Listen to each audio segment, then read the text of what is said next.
Awesome. It's great to meet you, Adrian. I'm a huge fan of the show, so it's really nice to talk to you. And so I wanted to get started with your character. He seems kind of like stuck when the show begins, and then he's very skeptical of Bee and Twyla. But then what is it sort of like? What does he sort of see in them? And then what was it like finding that balance between like, hey, these two are more than what it's like don't judge a book by your cover. It's like there's a little more to these girls than what meets the eye, I guess. I think he thinks less about their ability and much more about their determination to walk back into his office after their husbands have died and say, "We want to get sent back to Moscow."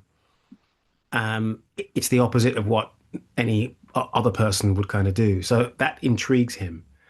And just like Dane, he doesn't, you don't read that. He says no, and on his face he says it won't work to push them to see how far they'll go. And they push quite hard. And he realizes that whatever happens, these two they're right. No one's going to look at them. They're perfect for that kind of work. And maybe leaving them untrained protects them more than training them. Yeah, absolutely. And then we also learned that Dane has his own he's hiding a lot of stuff of his own. So what was it like kind of playing that? What did you kind of want to convey on screen? And then did that hidden layer sort of influence how you played him in certain scenes throughout the season? Unlike many of the characters that I played, I wanted to make sure that Dane did not do anything to show who he was. His energy is all about he's a spy. And his energy is all about having you think something that's not particularly true about him or not have a clue what his true intentions are. And so even when, the later scene when he's in front of the therapist, or when he's talking to Emil, to Pal, um, you don't really get a sense of what he's really thinking. He keeps that to himself. And so I wanted to make sure that I was true to that, he's an onion and we've only, got the first layer off. That's all. We don't really know what's going on in there. Yeah, yeah, and it's really cool to see his development. And then you have to play the straight man due to the nature of Amelia and Haley's characters. What's this sort Yeah. of like building that rapport with them as they're allowed to, play around, but you got to keep it straight. It was a lot of the time it was making sure I didn't smile or Mm. laugh. Honestly, working opposite those two, there's a lot of warmth coming at you, a lot of heat, a lot of talent coming at you. And rather than engage with it and join their energy, actors will do that. If one person starts high, then the other actor will join them. I had to resist and just pretend that it wasn't affecting me and hold the line of logic and information as best as I could. Yeah, and you did a great job. And then the show has this very unique sort of aesthetic.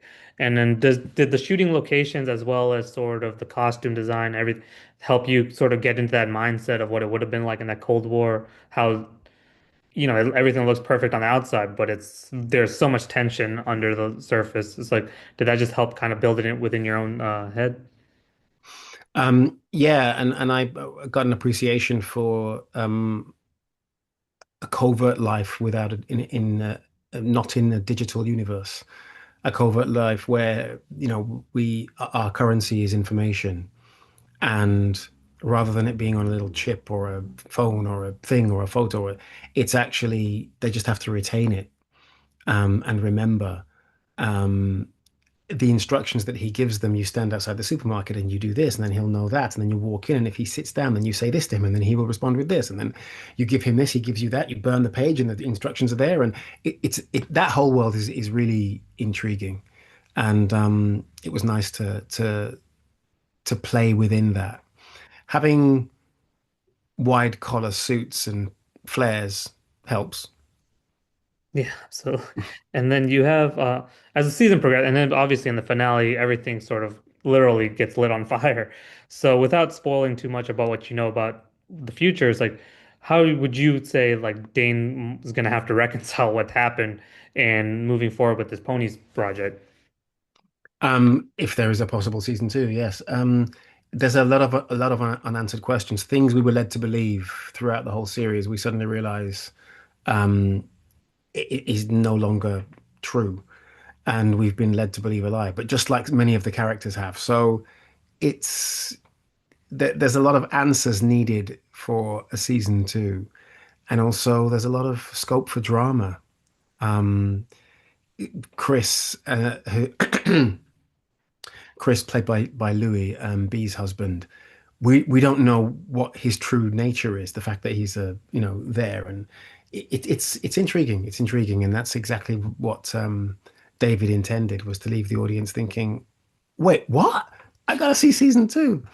Yeah, So yeah, we'll have no. to wait for And we definitely wanted episode 9 as soon as that that. happened. But so then with the big reveal, it also feels like we know a lot about Dane's withholding a lot of information from B from Twilight. We learn a little bit more, but how much backstory did you generate yourself, or how much backstory did you sort of come up with while discussing the character?